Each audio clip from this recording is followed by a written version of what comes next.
சுபு, மாப்பிள்ளை மனசு மாதிரி வரும்போது வரட்டுமா? அது வரைக்கும் நீ இப்படி வெறும் கழுத்தோட இருக்க கூடாதுமா. தயவு செஞ்சு பூஜை ரூம்ல இருக்கிற தாலி கைத்தை எடுத்து உன் கழுத்துல போட்டுக்கமா. என்ன மன்னிச்சிருங்க அண்ணி. வெறும் நகையா இருந்தா எடுத்து போட்டுக்கிறது ஒண்ணும் பெரிய விஷயம் இல்ல. ஆனா தாலியோட கௌரவம் அதை கட்டினவனை பொறுத்தது. என் வீட்டுக்காருக்கு என் மேல சந்தேகம் இருக்கிறப்போ அந்த தாலியை நானே எடுத்து போட்டுக்கிறது அவ்வளவு நல்லா இருக்காது. இது அவரே தான் கட்டணும். அவர் கையாலதான் நான் இந்த தாலியை வாங்கிப்பேன். அது என்னைக்கு நடந்தாலும் அது வரைக்கும் என் கழுத்து இப்படியே தான் இருக்கும். அப்படி இல்ல சுப்பு, மாப்பிள்ளைக்கு சின்னதா ஒரு சந்தேகம் வந்திருக்கலாம். அதுக்காக அவரு உன் புருஷன் இல்லைன்னு ஆயிடுமா? அவரே கூட அப்படி ஒண்ணும் சொல்லலையே. உங்களுக்கு தெரியாது அண்ணி, ஏற்காட்டிலேயே அவர் ஒரு கோவிலுக்கு கூட்டிட்டு போய் தாலியை என் கழுத்துல கட்டுங்கன்னு முதல்ல கேட்டேன். நீ உண்மையை ஒத்துக்கோ, அதுக்கப்புறம் கட்டுறேன்னு சொல்லி சொன்னாரு. இதுக்கு என்ன நீ அர்த்தம்? இல்லாத ஒண்ணு உண்மைன்னு அவரு நம்பிட்டு இருக்கிறதுனாலயே நானும் ஆமன் சொல்வேன்னு எதிர்பார்க்கிறாரா? என்னால அப்படி சொல்ல முடியாது அண்ணி. இந்த தாலிய கட்டுறதுக்கு ஒரு பொய் அவர் விலையா கேக்குறாரு. என்னால அதை செய்ய முடியாது அண்ணி. தப்பாவே இருந்தாலும் நான் உள்ளதைத்தான் சொல்லுவேன், உள்ளதைத்தான் செய்வேன். இந்த தாலி எனக்கு அலங்கார பொருள் இல்ல அண்ணி. எனக்கு அவர் மேல இருக்கிற உரிமைக்கு ஒரு சாட்சி. அந்த உரிமை எனக்கு இருக்குன்னு அவர் ஒத்துக்க வேண்டியது எல்லாத்தையும் விட ரொம்ப முக்கியம். அப்படி ஒத்துக்க வேண்டியவரே சந்தேகப்பட்டு தள்ளி நின்னு பாக்குறப்ப இத நானே எடுத்து போட்டு அழகு பார்த்தா என் மனசாட்சி என்ன பைத்தியக்காரின்னு சொல்லும் அண்ணி. நீ தேவையில்லாம உணர்ச்சி வசப்படுற. உரிமைங்கிறதோ சுதந்திரங்கிறதோ இன்னொருத்தங்க கொடுக்கறது இல்ல சுப்பு, நாமளே எடுத்துக்கிறது. மாப்பிள்ளை மனசு மாற வரைக்கும் நீ வெறும் கழுத்தோட இருந்தேன்னா அது வரைக்கும் நீ அவருக்கு பொண்டாட்டி இல்லைன்னு அர்த்தமா? பொண்டாட்டி போராடிட்டு இருக்கான்னு அர்த்தம். முட்டாள்தனமா பேசாத சுப்பு. உன் போராட்டத்தை தாலியோட செய்யி. என்ன கெட்டு போச்சு? உன் கழுத்துல இது இருக்கிற வரைக்கும் நீ ஒருத்தி காத்துக்கிட்டு இருக்கிறங்கிற நினைப்பாவது அவர் மனசுல இருக்கும். வெறும் கழுத்தோட இருக்கிறது தப்பி தவறி விபரீதமா போயிடுச்சுன்னா அப்புறம் அதை உன்னால தாங்க முடியாது சுப்பு. அதுதான் என்னோட விதினா அதையும் எதிர்த்து நிப்ப அண்ணி. நான் சொன்னேன்ல, எதிரிய தேடி காத்துல கத்தி வீசிட்டு இருக்கேன்னு. அப்போ கடவுள் தான் எதிரின்னு முடிவு பண்ணி அவரை நோக்கி அதே கத்திய வீச ஆரம்பிச்சிருவேன். ஆனா அப்போ கூட சௌரியா மனசு மாறி வந்து இந்த தாலியை என் கழுத்துல கட்டாம நானா கட்டிக்க மாட்டேன். அது நான் செத்தாலும் நடக்காது.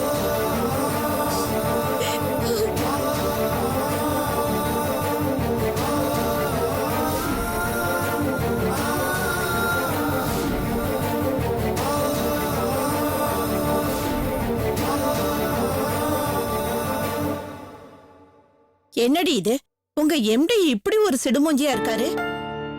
அவ்வளவு பெரிய கம்பெனியை கட்டி ஆள்றவரு வந்தவங்கள வானு கூப்பிடுறது கூட யோசனை பண்றாரு. எப்படி வேலை பாக்குறவங்கள அனுசரிச்சு போவாரு? எனக்கு ரொம்ப ஆச்சரியமா இருக்கு பாட்டி. ஆபீஸ்ல அவரு டோட்டலா வேற மாதிரி இருந்தாரு. அன்பா தான் பேசுவாரு, மரியாதை தான் நடந்துக்குவாரு. சொல்ல போனா எங்க ஆபீஸ்ல அவரை பிடிக்காதவங்க யாருமே கிடையாது. அங்க வேலை பாக்குற பல பேருக்கு அவரு பெரிய இன்ஸ்பிரேஷன் தெரியுமா? நான் இன்னைக்கு வீட்ல பார்த்த சுரேஷ் எனக்கே வேற மாதிரி தான் தெரிஞ்சாரு பாட்டி. என்னடா பர்த்டேக்கு விஷ் பண்ண வந்திருக்காங்களே, நல்லதா 4 வார்த்தை பேசுவோம், சரி பேசலன்னா கூட அன்பா ஒரு ஸ்மைல் பண்ணணும்னு கூடவா தெரியாது அவருக்கு? ஒருவேளை மூடுகிட சரியில்லாம இருந்தானோ என்னவோ. அப்படி ஈஸியா மூட் அவுட் ஆகிற கேரக்டர் இல்ல பாட்டி. Something wrong.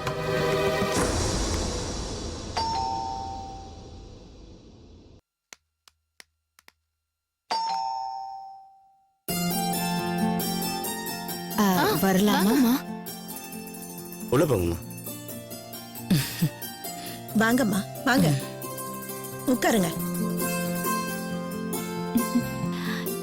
நீங்க என் வீட்டுக்கு வருவீங்கன்னு எதிர்பார்க்கவே இல்லம்மா. ரேணுகா, குடிக்கிறதுக்கு ஏதாவது எடுத்துக்கோமா? அதெல்லாம் ஒண்ணும் வேண்டாமா. ரேணுகா, நீ ஆசையா என் பிள்ளைக்கு வாழ்த்து சொல்லணும்னு என் வீட்டுக்கு வந்த. ஆனா உங்ககிட்ட அவன் நடந்துகிட்ட விதம் எனக்கே ரொம்ப சங்கடமா போச்சு. நீ தப்பா நினைச்சுக்க கூடாதுன்னு தான் நான் தண்டபாணியை கூட்டிட்டு நேரம் எங்க கிளம்பி வந்துட்டேன். தயவு செய்து மன்னிச்சுக்கோமா. ஐயோ, என்னம்மா பெரிய பெரிய வார்த்தையெல்லாம் சொல்றீங்க? நீங்க தானே சொன்னீங்க உங்க பிள்ளைக்கு சாமி நம்பிக்கை கூட கிடையாதுன்னு. ஒருவேளை பர்த்டே செலிப்ரேஷன் அவருக்கு பிடிக்கலையா என்னமோ? அதை தெரிஞ்சுக்காம நான் பாட்டுக்கு உள்ள வந்து விஷ் பண்ணா யாரா இருந்தாலும் கடுப்பாக தானே செய்வாங்க. அப்படி இல்லம்மா, சுரேஷும் எல்லாரும் மாதிரி தான் இருந்தான். அவனுக்கும் தெய்வ நம்பிக்கை இருந்தது. பிறந்த நாள் கொண்டாட்டத்தை ஊரே பார்த்து ஆச்சரியப்படுற மாதிரி கொண்டாடணும்னு அவனே நினைப்பான். வீட்டுக்கு யாரு வந்தாலும் வாய் ஓயாம பேசுவான். விசாரிக்க ஆரம்பிச்சான்னா செத்து போன தலைமுறை வரைக்கும் ஒவ்வொருத்தரையா ஞாபகப்படுத்தி அவங்கள பத்தியெல்லாம் மணிக்கணக்கா பேசிட்டு இருப்பான். நீங்க சொல்றது ரொம்ப ஆச்சரியமா இருக்கே. உங்க பிள்ளையோட உண்மையான சுபாவம் இது இல்லைங்கிறது மட்டும் புரியுது. உண்மைதாம்மா, அவன் ஆள் அடையாளமே தெரியாம மாறி போயிட்டான். அவன் ஆசை ஆசையா காதலிச்சு கல்யாணம் பண்ணிக்கிட்ட கயல் என்னைக்கு அவனை விட்டு நிரந்தரமா இல்லாம போனாலோ அன்னைக்கு நடந்ததுதான் இந்த மாற்றம்.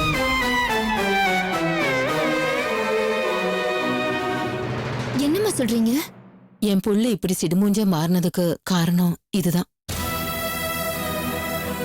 கல்யாணமாயி 4-5 மாசம் கூட அவன் தான் பொண்டாட்டியோட சந்தோஷமா வாழல. ஒரு ஆக்சிடென்ட்ல என் மருமக செத்து போயிட்டா.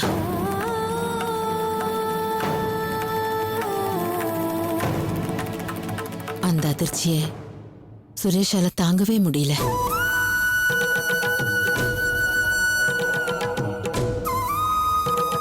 அந்த அதிர்ச்சி அவனுக்கு விரக்தியே கொடுத்தது. விரக்தி வெறுப்பு கொடுத்தது.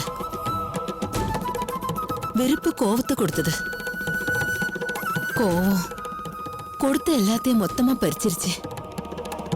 அவன் எவ்வளவுக்கு எவ்வளவோ அன்பானவனா ஜாலியானவனா பழகிறதுக்கு எளிமையா இருந்தானோ அதே அளவுக்கு முரட்டு சுபாவமா மாறிட்டான்.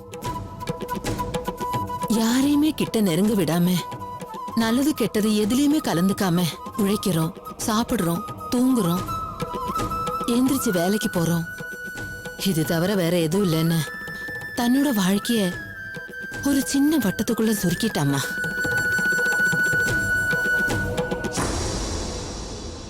ரொம்ப அதிர்ச்சியா இருக்குமா? உனக்கு ஒரு விஷயம் தெரியுமா?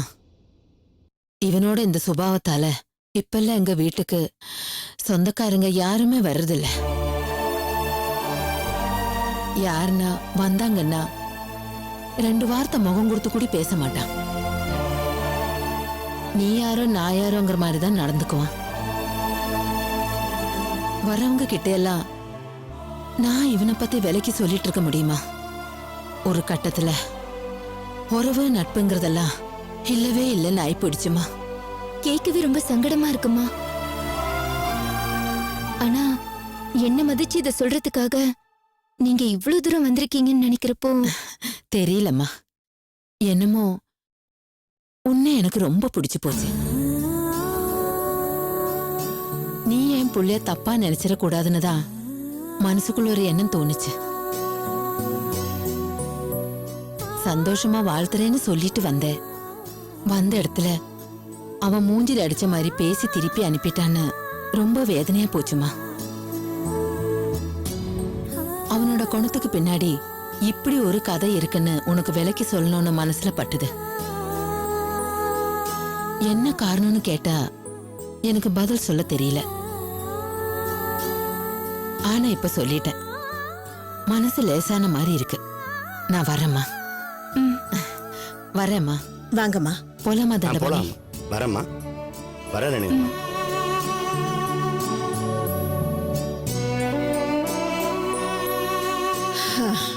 தங்கமான பொம்பளை எப்படி பேசிட்டு போறாங்கன்னு பாத்தியா? என்னால இப்ப கூட நம்ப முடியல பாட்டி. இவங்க இப்படி இருக்காங்கங்கிறது ஒரு ஆச்சரியம்னா சுரேஷ்க்கு பின்னாடி இப்படி ஒரு சோகம் இருக்குங்கிறத என்னால ஜீர்ணிச்சுக்கவே முடியல. இதத்தான் ரேணுகா நான் எப்பவும் சொல்லுவேன். விதியை எழுதணுனோட பேனா எப்பவும் ஒரே மாதிரி எழுதாது. அதுக்கும் சில டைமும் கிறுக்கு பிடிச்சுக்கும்.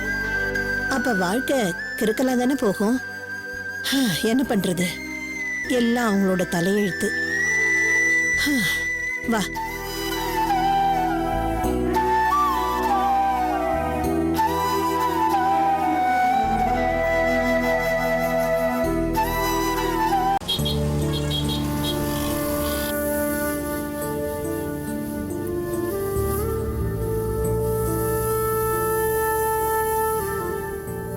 தண்டபாணி, சொல்லுங்கம்மா.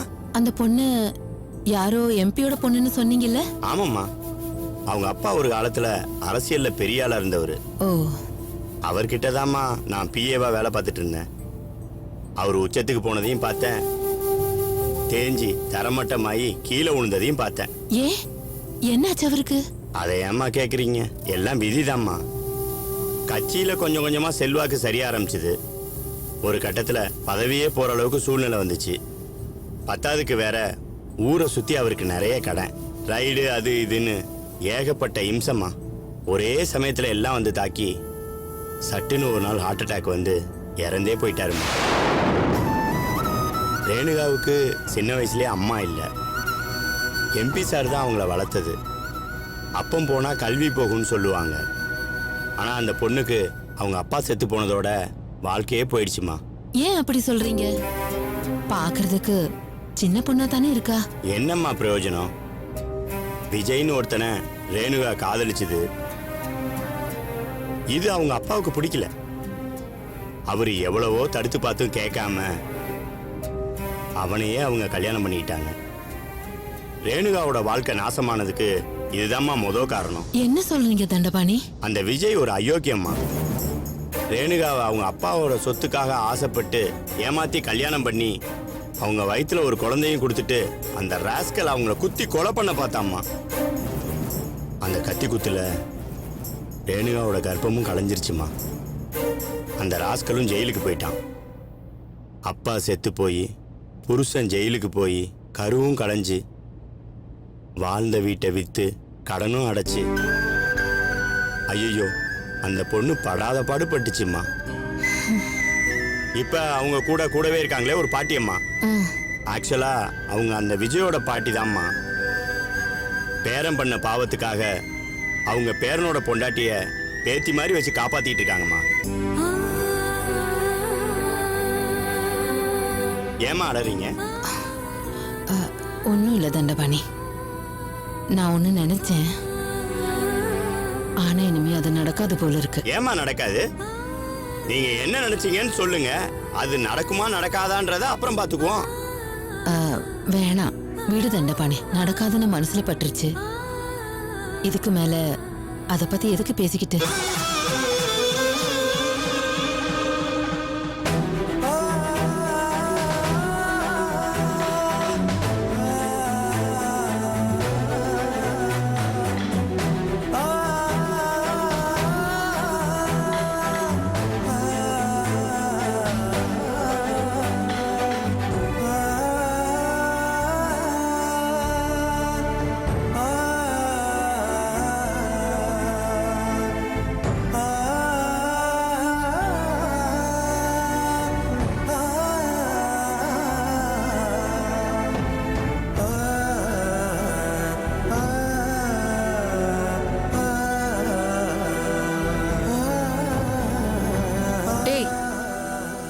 கொல்ல போறேன் உன்னை. சுப்பு மேல இவ்ளோ பாசம் வச்சிருக்கல, வெச்ச கண்ணு வாங்காம அவ போட்டோவே பாத்துட்டு இருக்க. அப்ப அவளை அவ்வளவு லவ் பண்றல, அப்புறம் என்னடா உனக்கு கேடு? போய் அவளை கூட்டிட்டு வா போ. புரியாம பேசாத. நான் ஒன்னும் போட்டோஸ்ல இருக்கிற சுப்புவை பார்க்கல. அங்க இருக்கும்போது சுப்போட எக்ஸ் லவர்னு சொல்லி ஒருத்தன் டார்ச்சர் பண்ணான்னு சொன்னேன்ல, பை சான்ஸ் அவன் போட்டோஸ்ல இருக்கானான்னு பாக்குறேன். என் அறிவு கட்டுவனே, நீ எடுத்த போட்டோல அவன் எப்படி இருப்பான்? அப்படி அவன் இருந்துட்டா, நாங்க ஏற்காடுல இருக்கும்போது எங்களை அவன் ஒரு நிமிஷம் ஃப்ரீயா விடல. எங்களை அவன் க்ளோஸா வாட்ச் பண்ணிட்டு இருந்தான், எங்களையே ஃபாலோ பண்ணிட்டு இருந்தான். நான் தான் சொன்னேனேப்பா, நாங்க அந்த போட்டோஸ் பக்கத்துல இருக்கும்போது ஒருத்தன் போட்டோஸ் வித்துட்டு இருந்தான். அந்த இடத்துல கூட அவன் இருந்தான்ப்பா, மங்கி கேப் போட்டுக்கிட்டு. என்னை பார்த்ததும் ஓட ஆரம்பிச்சிட்டான். சரிடா, அப்படியே நீ சொல்ற மாதிரி உன்னோட போட்டோஸ்ல அவன் இருந்தாலும் அதே மங்கி கேப்போட தானே இருப்பான். அப்புறம் எப்படி அவனை கண்டுபிடிப்ப? இல்லக்கா, 1000 கண்ணு ஒன்னா வச்சு பார்த்தாலும் அவன் கண்ணை நான் கரெக்டா கண்டுபிடிப்பேன்.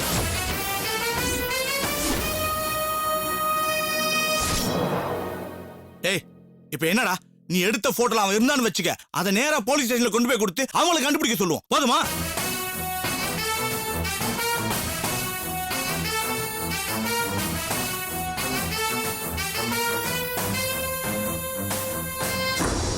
சூர்யா, நான் ஒன்னு சொல்லுவேன், கோச்சுக்க மாட்டேன்ல? சுப்பு ரொம்ப தங்கமான பொண்ணு, ரொம்ப நல்ல பொண்ணுடா. பாவம், தேவையில்லாத உன்னோட இந்த சந்தேகத்தால உங்க 2 பேருக்குள்ள பிரச்சனை தான் வருது. எவனோ கண்ணுக்கு தெரியாதவன், அவனால எதுக்கு உன் வாழ்க்கையும் கெடுத்து அவ வாழ்க்கையும் கெடுக்கிற? கொஞ்சம் யோசிச்சு பாருடா ப்ளீஸ்.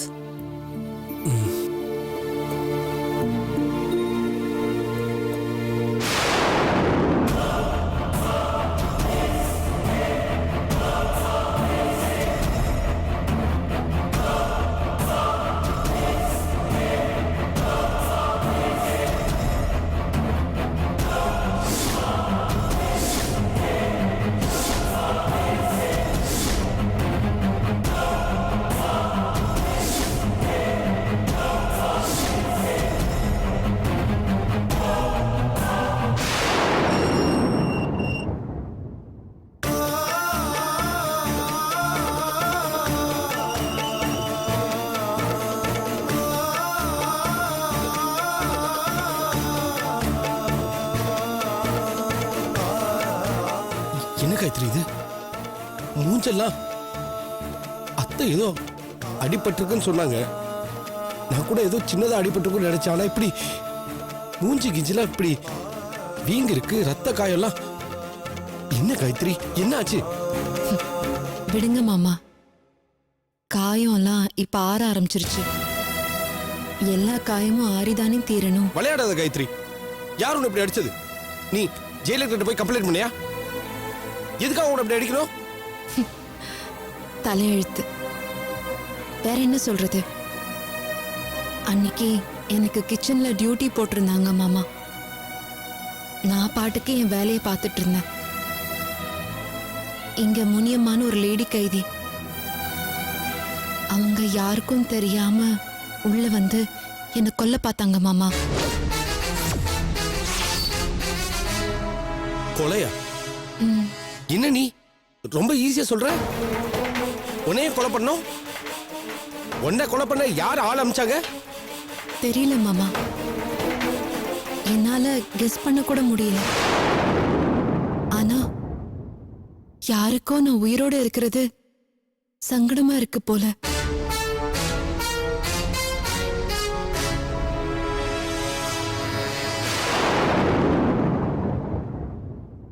என் வயித்துல சூர்யாவோட கரு வளர்ந்துட்டு இருக்கு.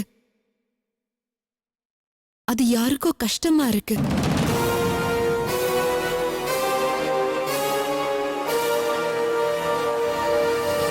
என்னையும் பிடிக்காத, என் குழந்தையையும் பிடிக்காத யாரோ ஒருத்தர் இந்த உலகத்துல இருக்கதானே செய்யறாங்க. நீ சும்மாரு, உனக்கு ஒண்ணும் தெரியாது. இதுக்கெல்லாம் காரணம் அந்த பால் பவுடர் எம்டியா தான் இருக்கணும். கண்டிப்பா ஜெயிலுக்குள்ள இருக்கிற கைதிங்க எல்லாம் உன் மேல விரோதமா இருக்க சான்ஸே இல்ல. இத வெளியில இருந்தா யாரோ ஒருத்தர் தூண்டி விட்டுருக்கணும். பணத்துக்காக ஆசைப்பட்டு ஜெயிலுக்குள்ள இந்த மாதிரி காரியங்கள்லாம் பண்ணதுக்கு நிறைய பேர் ரெடியா இருக்காங்கன்னு எனக்கும் தெரியும். தெரியல மாமா, உண்மையை சொல்லணும்னா இத பத்தியெல்லாம் நான் யோசிக்க கூட விரும்பல. நான் நல்லா இருக்கணும்னு நினைக்கிறதுக்கு சில பேர் இருக்கிற மாதிரி, நான் நாசமா போகணும்னு நினைக்கிறதுக்கும் சில பேர் இருக்காங்கன்னு மட்டும் புரியுது.